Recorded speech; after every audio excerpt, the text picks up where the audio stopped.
Sizdən xahiş edirik ki, xəbərə keçmədən öncə videonu bəyənin və rəy bölməsində fikirlərinizi bildirin. Dünyada və ölkədə baş vermiş ən son xəbərləri bizdən izləyin.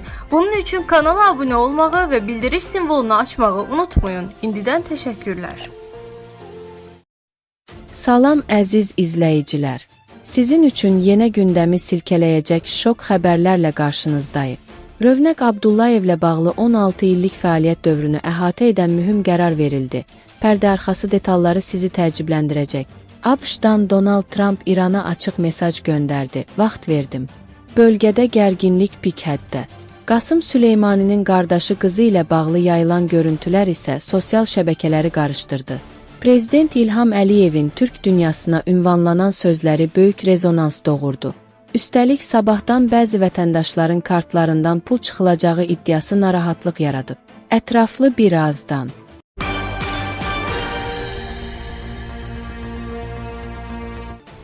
Azərbaycan futbolunda illərdir müzakirə olunan maliyyə şəffaflığı məsələsi yenidən gündəmə gəlib.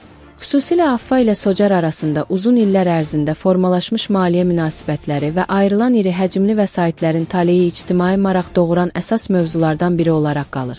Nocoment az xəbər verir ki, bu fonda hazırki AFFA prezidenti Rövşən Nəcəfin səsləndirdiyi fikirlər diqqəti bir daha keçmiş dövrə yönəldib. Belə ki, jurnalistin sualını cavablandıran Rə Nəcəf deyib ki, Rövnəq Abdullayevin dövründə xərclənən pulların yoxlaması aparılmır. Halbuki 2008-2024-cü illərdə həm SOCAR-a, həm də AFFA-ya rəhbərlik etmiş Rövnəq Abdullayevin dövründə bu quruma 100 milyonlarla manat vəsait ayrılıb və onların konkret taleyi barədə ictimaiyyətə məlumat verilməyi. Əgər bu qədər böyük maliyyə axını olubsa və bugün də həmin vəsaitlərin taleyi cəmiyyət üçün qaranlıq qalırsa, niyə bu istiqamətdə institusional araşdırmalar aparılmasın? Məsələ ilə bağlı danışan iqtisadçı Natiq Cəfərli bildirib ki, araşdırmanı əslində AFFA yox, əlaqədar dövlət qurumları aparmalıdır. Məsələn, Hesablama Palatası, Baş Prokurorluq və digər səlahiyyətli orqanların yoxlama aparmaq hüququ var. AFFA artıq təhvil təslim prosesini başa çatdırıb. Əgər AFFA özündə təhvil təslim zamanı yoxlama aparsaydı, bu məntiqli olardı. İndi isə işlərin araşdırılması əsasən dövlət orqanlarının, dediyim kimi, xüsusilə Hesablama Palatasının səlahiyyətinə aiddir. Ən Cəfərli əlavə edib ki, əgər problem aşkarlanarsa, müvafiq tədbirlər görülməlidir. Əgər ortalıqda hansısa problemlər varsa, onların həlli üçün rəsmi dövlət qurumları və istintaq orqanları araşdırma aparmalıdır. AFFA istintaq orqanı deyil və özü-özünü yoxlaya bilməz. Yəni, kənar audit yoxlamasına ehtiyac var.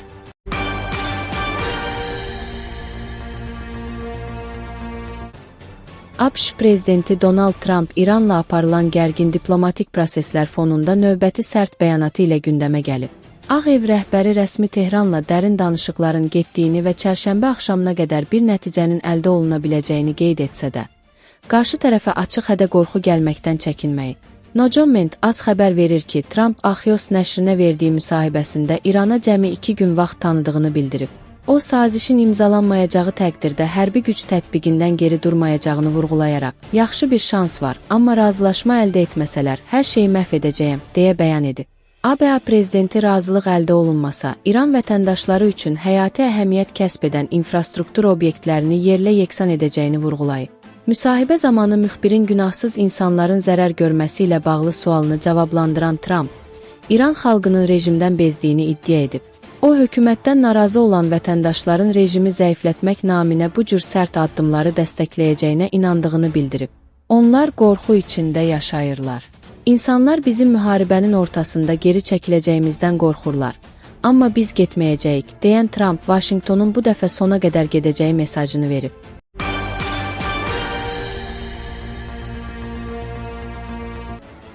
Lüks həyat fotoları sonlarını gətirdi.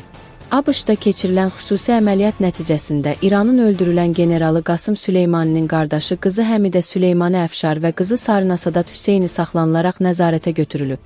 Trump administrasiyasının ABA əleyhinə olan rejimlərin tərəfdarlarına qarşı başlatdığı genişmiqyaslı viza və oturum əməliyyatı çərçivəsində hər iki şəxsin yaşıl kart Green Card ləğv edilib. Nocoment az xəbər verir ki, ABA Daxili Təhlükəsizlik Nazirliyi və İmmiqrasiya və Gömrük Mühafizəsi C orqanlarının həyata keçirdiyi bu addım birbaşa həmin şəxslərin İran rejimi ilə sıx əlaqələri və ABŞ-dakı şübhəli fəaliyyətləri ilə əsaslandırılıb. Məlumata görə 25 yaşlı Sarina Sadat Hüseyninin sosial şəbəkələrdə nümayiş etdirdiyi lüks həyat tərzi rəsmi Vaşinqtonun diqqətindən yayınmayıb. Gənc qızın şəxsi reaktiv təyyarələrdə səyahət etməsi, yaxtalarda istirahət görüntüləri, Miamidə lüks tətilləri və Las Vegasda Formula 1 yarışlarına qatılmasını əks etdirən paylaşımları araşdırmalara rəvac verib. Dövlət Departamenti bu şəxslərin ABŞ-da daimi yaşamaq statusunun ləğv edildiyini və ölkədən çıxarılacaqlarını bəyan edib. Eyni zamanda Həmidə Əfşarın həyat yoldaşının da ABŞ-a girişinə qadağa qoyulub. Bu əməliyyat sadəcə Süleymani ailəsi ilə məhdudlaşmayıb. Ayın əvvəlində İran Milli Təhlükəsizlik Ali Şurasının öldürülən katibi Əli Laricaninin qızı Fatimə Ərdəşir Laricani və həyat yoldaşı Seyid Kələntər Motamedinin də hüquqi statusları ləğv edilib. ABA rəsmiləri bildiriblər ki, Amerika xalqının təhlükəsizliyi naminə ölkə əleyhinə çıxış edən rejimlərin dəstəkçilərinin ABŞ-da sığınacaq tapmasına və lüks həyat sürməsinə icazə verilməyəcək.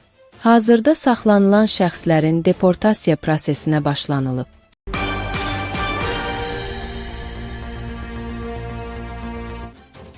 Oktyabr-aprel ayları aralığında ENC funksiyası olan bank kartları ilə həyata keçirilmiş və ödəniş əməliyyatları zamanı silinməmiş vəsaitlərin 06.04.2026-cı il tarixindən etibarən mərhələli şəkildə silinməsinə başlanılacaq və ictimai nəqliyyatdan istifadə zamanı müvəqqəti məhdudiyyətlər aradan qaldırılacaqdır. Nojoment az xəbər verir ki, bu barədə Bakı Kart məlumat yayıb.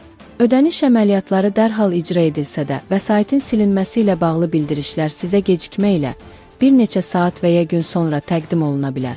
Bu səbəbdən bəzi hallarda qeyd olunan bank kartlarına ictimai nəqliyyat ödənişləri üzrə müvəqqəti məhdudiyyət tətbiq olunur. Xahiş edirik, bank kartlarınızda ödəniş əməliyyatları üçün kifayət qədər vəsait saxlayasınız. Borc məbləği hesabınızdan silindikdən sonra bu məhdudiyyət aradan qaldırılacaq və bank tərəfindən sizə bildiriş təqdim olunacaqdır.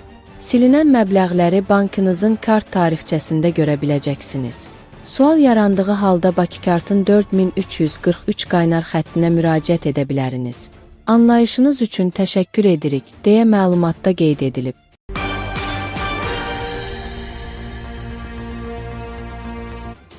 Azərbaycan Prezidenti İlham Əliyevin Türk Dövlətləri Təşkilatının TƏT gücləndirilməsinə və birliyinə dair sözləri Türk dünyasında böyük əks-səda doğurub. Ölkə başçısının açıqlamaları Türk xalqlarının özünü anlamasına, xüsusən də gənclərimizin maarifləndirilməsinə töhfə verən çox vacib amildir. Baku Postas xəbər verir ki, bu sözləri Azərtaca açıqlamasında Türkiyənin Azərbaycandakı sabiq səfiri, İmza Sosial İnkişafa Dəstək İctimai Birliyinin Türkiyədəki nümayəndəsi və Tadif Fondunun idarə heyətinin üzvü Hulusi Qılıç bildirib. ETİ-yə üzv dövlətlərin hökumət başçıları və vitse-prezidenti ilə görüşünün nəticələrini şərh edən Qılıç qeyd edib ki, Türk Dövlətləri Təşkilatının hər tədbiri Türk dünyasında birlik və inkişaf üçün əhəmiyyətli bir platformadır. Regionun Alov halqası ilə əhatə olunduğu bir vaxtda belə bir mühüm, yüksək səviyyəli görüşün Bakıda keçirilməsinin Türk dünyasında böyük məmnuniyyətlə qarşılandığını, region ölkələri tərəfindən diqqətlə izləndiyini vurğulayan Türkiyənin sabiq səfiri Azərbaycan Prezidenti İlham Əliyevin TƏT-nin dünya miqyasında böyük nüfuz qazanması və beynəlxalq mövqeyinin möhkəmlənməsi ilə bağlı sözlərinə diqqət çəkib. Ali Baş Komandan İlham Əliyev TƏT hökumət başçılarının və vitse-prezidentinin görüşünün iştirakçılarını qəbul edərkən dünyada etnik köklərə əsaslanan çox az təşkilatın olduğunu və bunun Türk Dövlətləri Təşkilatı üçün üstünlük olduğunu bildirib, etnik köklərimiz bizi birləşdirir ifadəsini işlədi. Etnik kimlik əsas amildir. Bundan sonra coğrafiyamız və ölkələr arasında daha yaxşı və səmimi münasibətlərin qurulması kimi ortaq məqsədimiz də vacibdir, deyə İmza İctimai Birliyinin nümayəndəsi Qılıç sözlərini nə mutlu Türkəm deyənə ifadəsi ilə yekunlaşdırıb. Axar Az xəbər verir ki, bu sözləri Azərtaca açıqlamasında Türkiyənin Azərbaycandakı sabiq səfiri, İmza Sosial İnkişafa Dəstək İctimai Birliyinin Türkiyədəki nümayəndəsi və Tadif Fondunun idarə heyətinin üzvü Hulusi Qılıç bildirib. ETİ-yə üzv dövlətlərin hökumət başçıları və vitse-prezidenti ilə görüşünün nəticələrini şərh edən Qılıç qeyd edib ki, Türk Dövlətləri Təşkilatının hər tədbiri Türk dünyasında birlik və inkişaf üçün əhəmiyyətli bir platformadır. Regionun Alov halqası ilə əhatə olunduğu bir vaxtda belə bir mühüm, yüksək səviyyəli görüşün Bakıda keçirilməsinin Türk dünyasında böyük məmnuniyyətlə qarşılandığını, region ölkələri tərəfindən diqqətlə izləndiyini vurğulayan Türkiyənin sabiq səfiri Azərbaycan Prezidenti İlham Əliyevin TƏT-nin dünya miqyasında böyük nüfuz qazanması və beynəlxalq mövqeyinin möhkəmlənməsi ilə bağlı sözlərinə diqqət çəkib.